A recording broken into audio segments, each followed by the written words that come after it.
En la publicación del manga de Berserk ocurre una peculiaridad que muchos seguramente ya conocerán, pero que otros quizás no.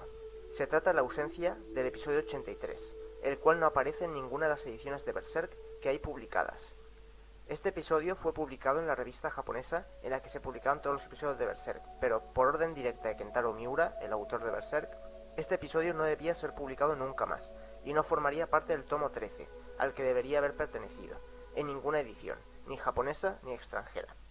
La razón de esta extraña decisión fue que, según Miura, el contenido del episodio ofrecía demasiada información acerca del desarrollo de la trama de Berserk, por lo que prefirió mantenerlo fuera de las publicaciones. Aún así, el episodio 83 del manga es fácil de encontrar en internet con traducción al español, por lo que quien no lo haya leído y lo quiera hacer con detenimiento no tendrá problemas en encontrarlo. Ahora bien, pasemos a relatar lo que ocurre en este episodio y su contexto. Estamos en plena ceremonia del advenimiento demoníaco. Griffith ya ha aceptado ofrecer en sacrificio a la banda del halcón. Sus ex camaradas están siendo devorados brutalmente por un sinfín de apóstoles monstruosos y él está en pleno proceso de conversión en Femto. Vemos como si el alma de Griffith se hubiera separado de su anterior cuerpo y se encontrara en otro espacio espiritual. Es entonces cuando de pronto se ve frente a una especie de órgano gigantesco similar a un corazón. Inmediatamente Griffith identifica esa cosa como Dios. Este Dios habla con Griffith y se le presenta como la idea del mal, señalándole que lo que él ve es solamente una parte de sí mismo, su corazón. Le explica que él existe como una amalgama de todos los sentimientos negativos que alberga cada ser humano, siendo una especie de consciencia colectiva al que todas las personas están vinculadas. Esta idea del mal existe porque los propios seres humanos decidieron crearla, ya que ellos necesitaban una razón para poder entender y sobrellevar los sufrimientos que alberga la vida, por lo que su trabajo es dotar a cada persona de esa razón que la motive a seguir viviendo a la vez que manipula la historia y el destino de los humanos. Al explicarle esto, Dios le revela a Griffith que fue él quien lo preparó todo para que llegara ese momento. Todas las personas a las que a lo largo de su vida ha conocido, el contexto histórico en el que nació y las desgracias que tuvo que sufrir formaron parte del plan para que se acabase produciendo el eclipse y el nacimiento del halcón de las tinieblas. Es entonces cuando Griffith, confuso, le pide a Dios que le diga qué es lo que debe hacer. La respuesta de Dios es que mire dentro de sí mismo y que haga lo que desee, ya que el deseo que mora en su interior es el del propio Dios, pues ha sido él quien lo ha depositado en el corazón de Griffith. Le dice además que no debe preocuparse de si sus acciones traerán dolor o salvación a las demás personas, pues todo ello formará parte del plan divino y siempre que siga su propia voluntad estará llevando a cabo las acciones apropiadas.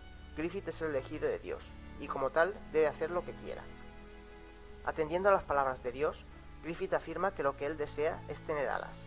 Tal era la promesa que Void le había hecho a cambio de que aceptara sacrificar a sus hombres, y para mí esa fue la gota que colmó el vaso en la mente de Griffith, lo que finalmente le convenció de que tomara tan terrible decisión. Al momento de pronunciar su deseo, Griffith se ve envuelto por lo que parecen ser millares de almas que, según Dios, albergan el poder de los sentimientos del mundo, y que dotarán a Griffith del cuerpo que realmente él necesita. El capítulo termina mostrándonos la sombra alada del nuevo ser nacido gracias al poder de las tinieblas. Efectivamente, este episodio nos revela mucho contenido y contiene un gran simbolismo filosófico. Para empezar, esta idea de un Dios que no es creador, sino que ha sido creado por los humanos, nos recuerda una vez más a la filosofía de Nietzsche. Nietzsche no fue un ateo común. Recordemos que él dijo su famosa frase, Dios ha muerto. No dijo Dios no existe. Esto es porque para Nietzsche el ser humano obtiene su poder de sus ideas. Las ideas humanas son poderosas.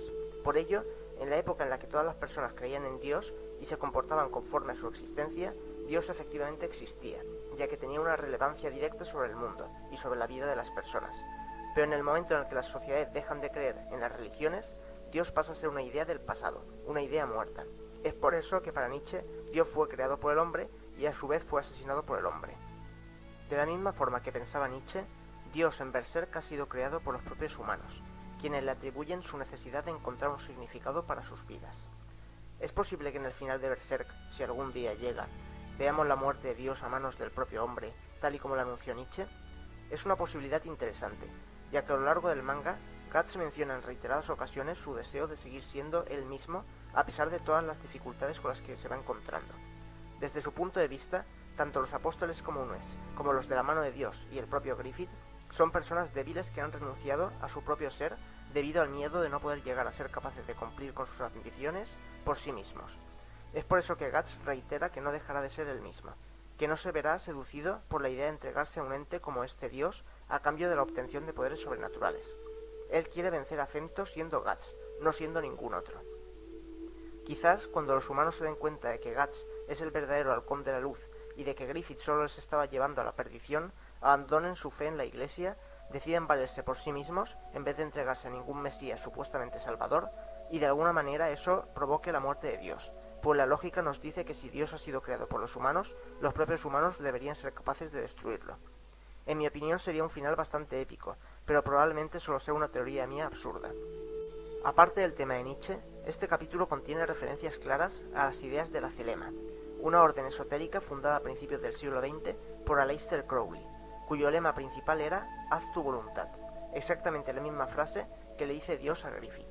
Esto se debe a que la Thelema cree en el concepto de voluntad verdadera, según el cual un ser humano solo llega a ser verdaderamente libre cuando toma conciencia de sus verdaderos deseos internos. Por poner un ejemplo, una persona de repente puede sentir un fuerte capricho por adquirir un coche nuevo o por ponerse una piscina en casa. Pero esos caprichos no son voluntad verdadera de esa persona. Para que esa persona pudiera descubrir sus verdaderos deseos internos, debería hacer un esfuerzo de meditación o bien practicar alguna clase de magia. Y una vez fuera consciente de su voluntad verdadera, no debería dejar que ningún deseo superfluo, como el comprarse un coche nuevo, le distrajera de su verdadero objetivo, puesto que cumplir con ese objetivo verdadero sería lo mismo que cumplir con la divinidad, con lo que la divinidad espera de cada uno de nosotros. Como se puede ver, eso es exactamente lo mismo que sucede en el episodio 83 del manga. Dios le pide a Griffith que mire dentro de sí mismo, que se haga consciente de su verdadero deseo y que se libere de toda consideración moral, pues el cumplimiento de la voluntad verdadera de Griffith sería también el cumplimiento de la voluntad de Dios. En ese mismo sentido, decía el filósofo Schopenhauer que lo verdaderamente importante no es hacer lo que uno quiere, sino en primer lugar llegar a querer lo que verdaderamente quiere. Para la Thelema, además, otro aspecto muy importante para llegar a cumplir la voluntad verdadera es que la persona se libere de sus restricciones sexuales. La liberación sexual sin tapujos morales de la persona la llevará a poder descubrir su voluntad verdadera.